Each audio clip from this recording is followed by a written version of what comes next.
Well, now that you've already looked at the introduction to inverse trigonometric functions so that you know how the inverse sine and the inverse cosine and the inverse tangent functions are defined, let's do some problems.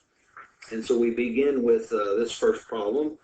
Find the exact value of the inverse sine of 1/2. So let me tell you how I think through this. Remember, we take the sine of an angle, although angles measured in radians are just real numbers, but that's the way it helps, I think, to think here. We take the sine of an angle, and the inverse sine then is the result of the inverse sine is an angle, so that they're inverses of each other. We take the sine of an angle and get a real number. We take the inverse sine of a real number and get an angle. So when we're wanting to calculate the inverse sine of 1/2, then the way I think about it is, oh, the answer is going to be some angle theta. I'm just giving an idea here. Now here's the conditions. If that's true, that means that the sine of theta has to be equal to 1/2. And in addition, theta has to be an angle that is between negative pi over 2 and positive pi over 2. Now, I think of that in this way. See, I think of my unit circle, and negative pi over 2 is down here, and positive pi over 2 is here, and so we're talking about this interval. In other words, I can move counterclockwise up to pi over 2 or counterclockwise down to negative pi over 2, but I can't go around and ever be more than pi over 2. So I can't go all the way around. I can't leave that interval.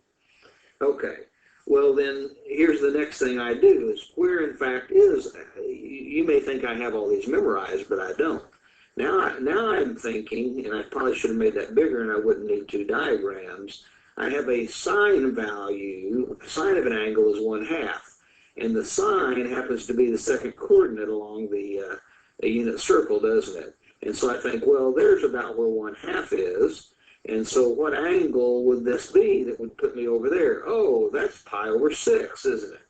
And so now I feel very comfortable that theta is pi over 6. That's the angle we take the sine of to get 1/2. And thankfully, that theta certainly falls between negative pi over 2 and pi over 2.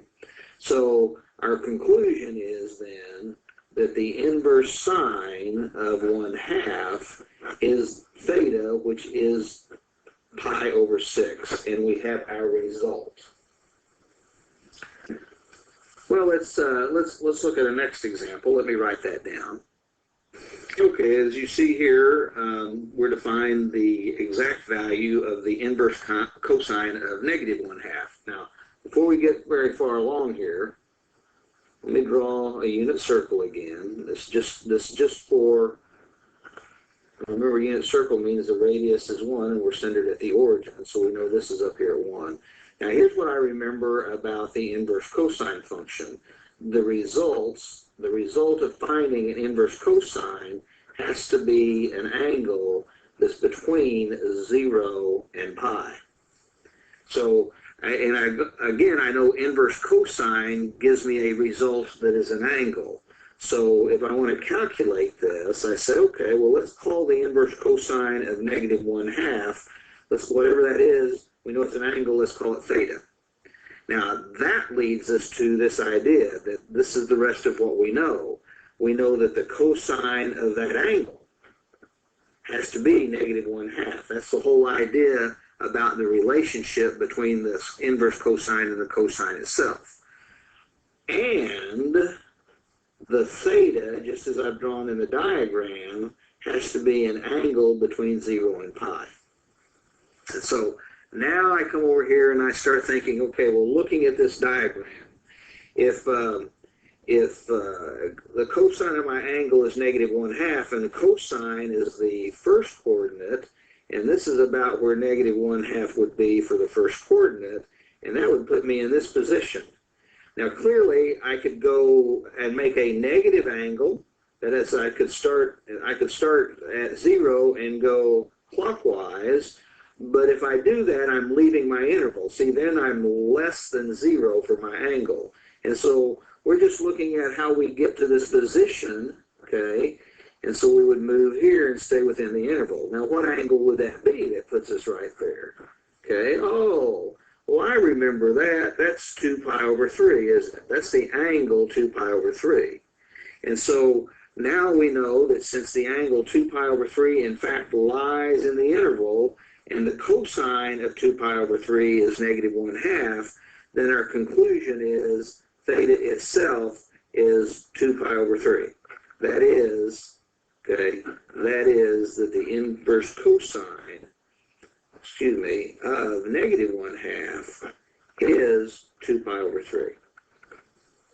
So that's the way I think through these. Let's do one more dealing with the tangent, inverse tangent function, okay?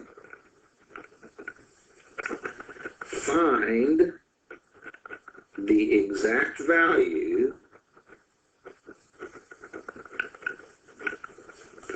of the inverse tangent, let's say, of negative 1.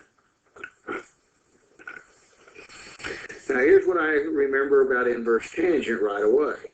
I'm trying to give you an idea of the things that you need to remember. When I'm considering the unit circle, the inverse tangent has to give us a result between negative pi over 2, it's similar to the inverse sine function, to positive pi over 2, except the tangent is not defined at negative pi over 2 or pi over 2, and so you see I put those open circles there because we're talking about not being able to be equal to negative pi over 2 or positive pi over 2. Now, remember, here's what I'm saying is the result of finding an inverse tangent is going to be an angle that is in that shaded region that I've just made on the unit circle. Okay, but since it's an angle, we start out, or at least I do, is saying inverse tangent of negative 1, whatever the answer is, it's some angle theta. Now, I put my pieces together. That means the tangent of theta has to be negative 1, and furthermore, the angle theta has to be between negative, can't be equal to negative pi over 2, between negative pi over 2 and positive pi over 2. Now, there's only really one candidate here, and this is something that we just kind of have to remember, that, since tangent is sine of theta over cosine of theta, then to get a negative 1, we have to have the sine of theta and the cosine of theta have the same value but opposite in sign. And that happens at a pi over 4 type situation, doesn't it? So we're talking about the angle that's right here, which is, but we have to stay within the interval. So it's actually a negative pi over 4. Now be careful. If we go around this direction to get to that angle, which would be 7 pi over 4, we've left the interval. That is, 7 pi over 4 does not fit between negative pi over 2 and positive pi over 2 like it's supposed to. But negative pi over 4 is between negative pi over 2 and positive pi over 2. And so negative pi over 4 is the result of our theta. That is, theta is equal to negative pi over 4, because the tangent of negative pi over 4 is negative 1. And so, therefore, once again, our conclusion is that the inverse tangent of this number negative 1 is the angle negative pi over 4. And that's our result in this case. Okay. Well, on the next page, let's talk a little bit more about the relationship between the function and the trigonometric function and its inverse. So before we look at this next group of problems, let me kind of take you back a little bit to inverse functions in general, not just inverse trig functions. And in general, this is kind of where we've been. That if we're given a function f and its inverse, and we generally called its inverse f inverse, didn't we? Then what is true about that is that if we take f of f inverse of x, we get x. And if we take f inverse of f of x, we also get x. That's when we talked about that a long time ago. We talked about it in terms of f and g, where g was the inverse of f. And maybe it didn't state it exactly like this, but that's the idea. So this is the relationship between a function and its inverse. Now, what we're looking at, and I'm going to just take one specific example right now. The reason we use the notation that we do is that we think of f of x, that is for inverse trig functions, f of x being, for instance, like the sine of x, okay? And so the inverse of that function f is inverse sine of x. Now, the problem here, though, is not quite like what we have above, because f of x equals sine of x isn't really the whole story. To be able to have an inverse, we have to limit, we have to constrain, we have to restrict the domain of the sine of x function, don't we? Where we're only using values of x that are between negative pi over 2 and positive pi over 2. Otherwise, it doesn't have an inverse. And so this restriction is something that we hadn't dealt with when we were doing the algebra part of inverse functions. So let me make a note specifically for what we have in this case. And I'll say it in this way. If we take the sine of the inverse sine, if we take the sine of the inverse sine of x, we will get x, okay, no matter what. And let's remember then, the sine value, what we do, when we find the sine of an angle, an inverse sine of x is an angle, when we find the sine of an angle, our result is always between -1 and +1. The sine graph, think about it, it's always between -1 and +1, isn't it? And those are the only values that we can put into the inverse sine function as well. So this is always going to be true, always, okay? Now, we run into a little problem, and see, that's like above. That's like this statement right there, isn't it? See, it's very similar to that. Now, if we look at the other statement, though, in terms of a sine and its inverse, that would be inverse sine of the sine of x. Now, this is x most of the time, or provided, and I should say it this way, provided. And it's provided this, provided the x itself is between -pi over 2 and +pi over 2. Why? Remember, we're taking the inverse sine and getting a result of x. See, we're taking the inverse sine of something, which has to be sine of x. But the inverse sine gives us a result that's always between -pi over 2 and +pi over 2. So as long as the x in here satisfies this condition, then this is a true statement. But if the x in here that we're taking the sine of on the inside is not between -pi over 2 and +pi over 2, we've got troubles. Okay, so let's take this information and look at a couple of problems. So the first of our problems, find the exact value of the sine of the inverse sine of 5 pi over 7. Now, if we look above, we ought to be able to tell, oh, that results 5 pi over 7. Okay, that results 5 pi over 7. I mean, 5 pi over 7, excuse me, this is a bad problem. My head is someplace else. I apologize to you for that. Let me start over.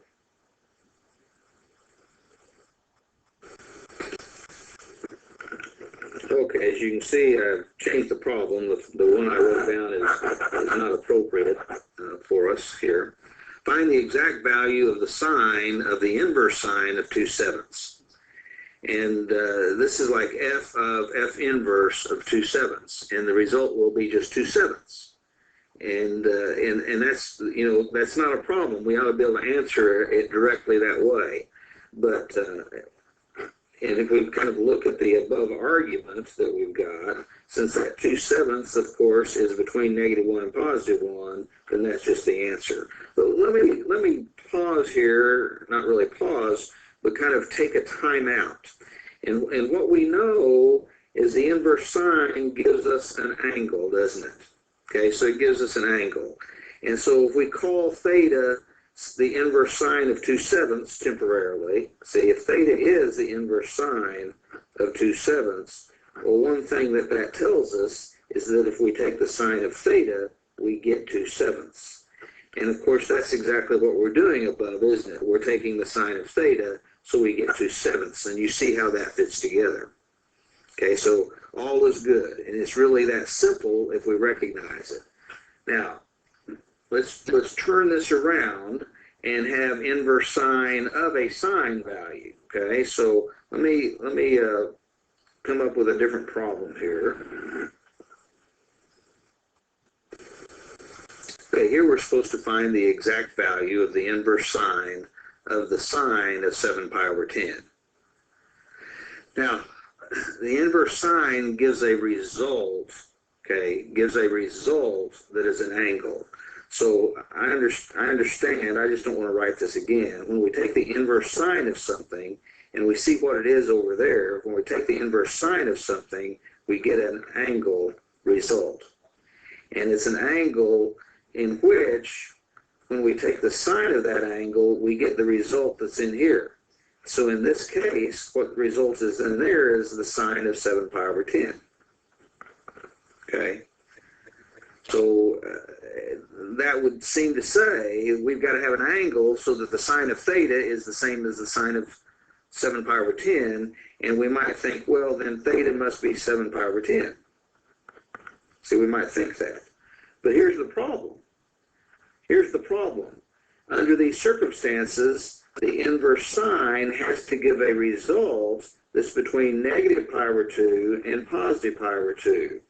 And 7π/10 does not satisfy that, does it? 7π/10 is more than 5π/10, which would be π/2. So 7π/10 does not fit in that category. So here's what we have to do. We have to come up with an angle, theta, so that theta is between -π/2 and +π/2, but also the sine of theta is equal to the sine of 7π/10. So here's the way we go about doing that. Understand what we're doing. We look at the unit circle, and we've got to have an angle between -π/2 and +π/2, so it's got to be in here, doesn't it? Okay. And we have to have the sine of 7π/10 and the sine of pi be the same amount. Well, I tell you what I'm going to do. This is π/2, but I'm going to write it as 5π/10, and you'll see why in just a moment. Because we're in terms of π/10. Now, where would 7π/10 be? 7π/10, and I don't know exactly, it's pi/5 beyond, so, you know, it's roughly going to be right here, okay? Roughly, that's just roughly. So this will be, let's say, where 7π/10 is. Well, now, what we need to do is come up with an angle that gives us the same sine value, which means it has the same vertical distance, doesn't it? Has the same vertical distance. And so that angle would be right here, see? And so we've got to figure out, well, how far beyond are we this direction? And we need to make sure that we're short by that amount this direction. In other words, the two angles I've drawn need to be the same amount. And so we see that to go from pi/2 to 7π/10, we go 2π/10, don't we? Okay, so this amount is actually pi/5 or 2π/10. It's real small in there. So what we need to do here is back off. See, we need to take the pi/2, which is 5π/10, and we need to subtract, my bad, we need to subtract pi/5 or 2π/10 from that. See, that's how much beyond we went previously. And so that would actually give us 3 pi over 10, wouldn't it? 3 pi over 10. So here's what we've discovered. Just think about our diagram. The sine of 3 pi over 10 is identical to the sine of 7 pi over 10 because they're both at the same vertical value. So our y-coordinate would be the same in both of those cases, wouldn't it? So that's how we've decided, and I know it's crunched in there. The next example I do, I'm going to have to make a better diagram. But knowing where 7 pi over 10 is in relation to pi over 2, and we want to be in the opposite direction in relation to pi over 2, the opposite direction. And we decided that that difference was 2 pi over 10. Okay, so that's how we ended up with it. So the conclusion is then that the theta itself is 3 pi over 10, because that certainly falls between negative pi over 2 and positive pi over 2. It falls in that interval. And of course, if that's our theta, that means the inverse sine of the sine of 7 pi over 10 is in fact 3 pi over 10. So it's not 7 pi over 10 because 7 pi over 10 is out of range of it's outside the range of the inverse sine function. Okay. Well, let's go through the same type of process for the cosine function, if you will. Okay, let's go through the same type of process with the inverse cosine function. As I mentioned here, we're going to talk about the composition of the cosine function and the inverse cosine function. And it's similar in practice what we just did. So let me make these notes, okay? That when we find the cosine of an inverse cosine function, then we get the original argument. Each time, no problem, no issue, okay? And of course, that's where x is between -1 and +1. But that's not a problem because those are the only values we can take the inverse cosine of, and the cosine is always going to be between those two values. So we have no issue. There's no time that there's any confusion when we're doing it in this order. But on the other hand, when we find the inverse cosine of something, the result always has to be between 0 and pi. And so when we take the inverse cosine of the cosine of x, we don't necessarily get x. The only time we get x is if x satisfies the fact that it's between 0 and pi, because that's the only way, the only thing the inverse cosine results we can get. So this one ends up being the problem. This is always okay. This one we have to be careful with. Oops, be careful. And we'll look at a couple of examples just like we did with sine function. Okay, so let's first consider, okay, first example, find the exact value of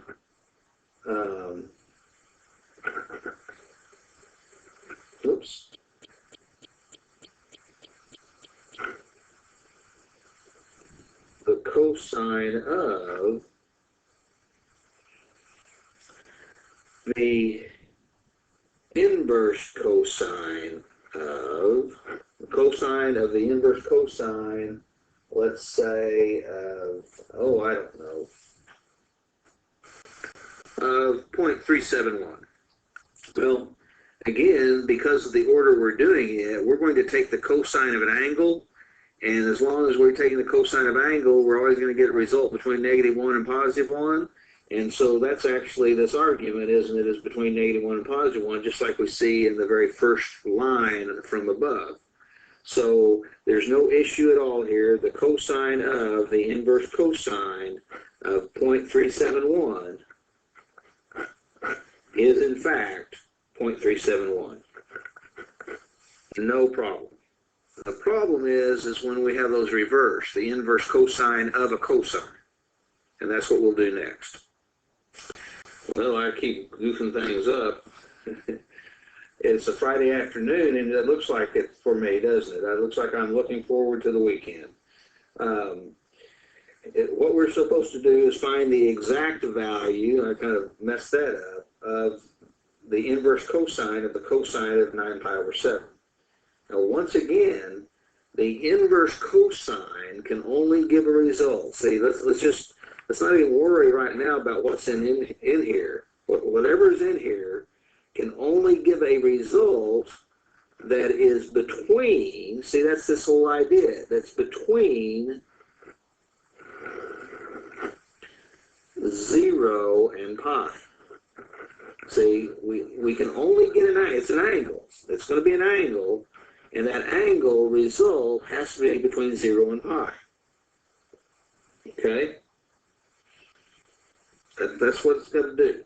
Inverse cosine's got to do that for us. Okay. So let's stop and think through this then. Okay, because this is what's going to happen. Let's call the inverse cosine of the cosine of 9 pi over 7. Let's call it an angle theta.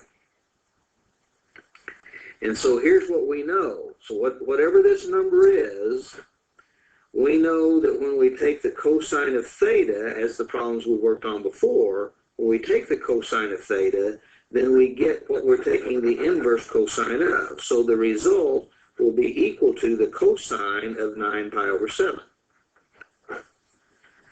Now, the reason we can't say that the inverse cosine of the cosine of 9 pi over 7, see, the reason we can't say that this is equal to 9 pi over 7 is because 9 pi over 7 is bigger than pi, isn't it? 9 over 7 is bigger than 1, so this is bigger than 1 times pi. So theta itself can't be 9 pi over 7. But what we have to have is an angle so that the cosine of that angle theta is the exact same value as the cosine of 9 pi over 7. So here's the way we go about thinking through this now. I'm going to expand this. This is still a unit circle, but I'm getting it bigger so that we can see. Now, we need our angle to be in here.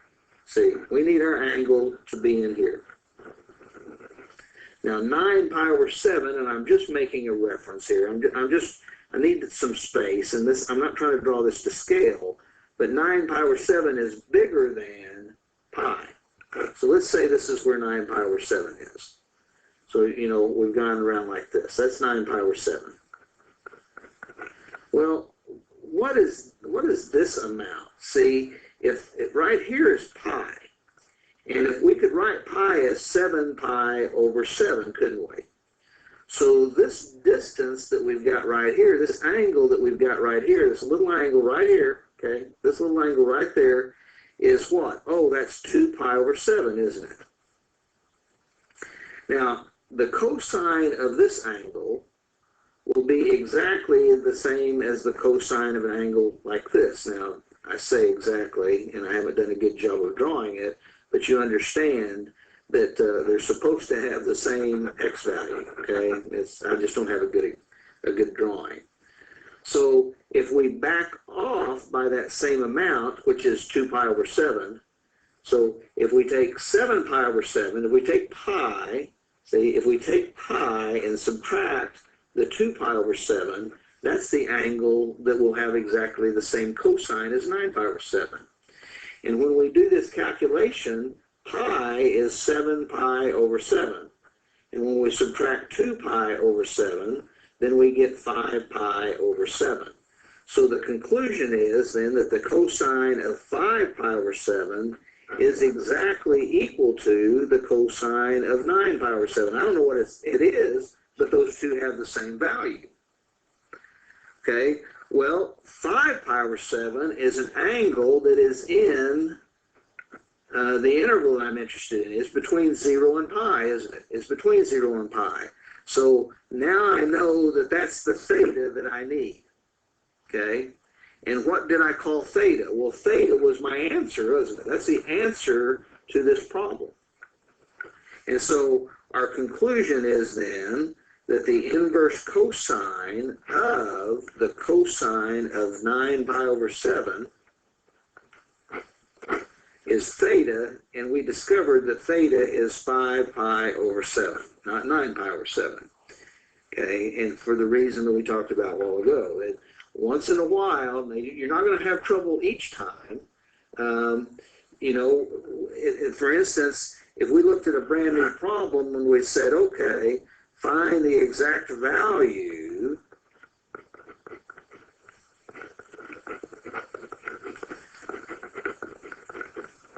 of the inverse cosine of the cosine of, let's say, I don't know, how about 5 pi over 12? Well, the result there is just 5 pi over 12. We're done. Why? Because these are inverse functions provided that we're within the correct range. And since 5 pi over 12 is certainly a value between 0 and pi, it's a valid output for the inverse cosine function. And so we have no problem then answering this. I answered it all at once. We have no problem answering this. It's when this angle is outside the range of the inverse cosine. That's when we have trouble. Okay. And that's the reason we couldn't do it directly a moment ago. Well, let's look at one more type of problem here, and on the next page we'll do that. Okay, what about the sine of the inverse sine of 3.1?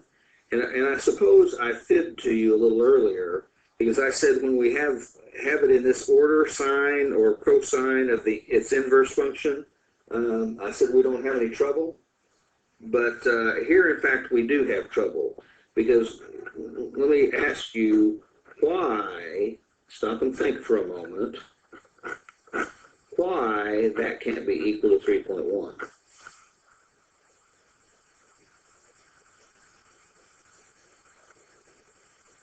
Well, remember, the sine always returns a value that's between -1 and +1. I mean, think about its graph. See, think about the graph of the sine function. The graph of the sine function never goes higher than 1, never goes lower than -1, does it? No matter how we go, it never goes higher than 1 or lower than -1. Okay, and so we can't have the sine of something give us 3.1, and that wouldn't work. Furthermore, remember when we talked about the domain of the inverse sine function? See, when we talked about the domain of y is equal to the inverse sine of x, okay, that means what do we put into it? The domain of, well, that domain are values between -1 and +1. And so this is invalid from the very beginning, isn't it? Now, the range is between negative pi over 2 and positive pi over 2, but the domain, what we can put in to the inverse sine function, are only values between -1 and +1. So this does not exist. And when I said what about, I didn't know how to state that. So this particular composition is invalid. Okay, there's no answer, or it's invalid. If you tried to put it into your calculator, you would get an error. Well, the same kinds of things can be done with the tangent function and the inverse tangent function, looking at compositions, and I'll leave that to you. I said another type of problem, but there is, I meant another type of those compositions. There is one more type of problem that I want to deal with, and it goes like this. Find the solution and the exact solution, okay? And you understand that when you hear the words or see the words exact, that means without a calculator, okay? So I'm just going to say, though, find the solution to the equation -6 times the inverse sine of 2x is equal to 2 pi.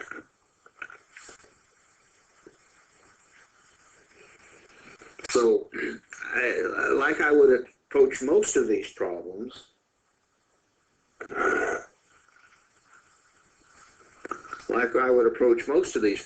the first thing I'm going to do is try to isolate the information that I've got and the function. So I'm going to divide both sides by -6. I'm going to take -6 times the inverse sine of 2x equal 2 pi and divide both sides by -6. And so I'll have inverse sine of 2x is equal to 2 pi divided by -6, and that will reduce to negative pi over 3. So I have the inverse sine of 2x is equal to negative pi over 3. Now, what we're really trying to do is to get to x. And so we use this idea that the sine of the inverse sine of some value, and I'm saying x here, is equal to x. In other words, we can take the sine of both sides, and on the left side that will give us 2x. So that's exactly what we're going to do here. We're going to take the sine of the left side, which means we're going to have to take the sine of the right side. Now, the sine of the left side, the sine of the inverse sine of 2x is simply 2x. That's what we've been discussing. And the sine of negative pi over 3, let's stop and think about that. Okay, the sine of negative pi over 3. Well, where is negative pi over 3? Oh, it would be this angle, wouldn't it? Okay, and so what y value will that be? Oh, that's negative square root of 3 over 2, isn't it? And so now to solve for x, I need to say either divide by 2, but it's easier to think about multiply by 1/2. 1/2 times 2x is just x, isn't it? And so we're going to multiply both sides by 1/2. And we end up then, of course, with x is equal to negative square root of 3 over 4. And here is our solution. Okay, well, let's, I think that's where I'll stop with these comments, and we'll pick up talking about this in Part B.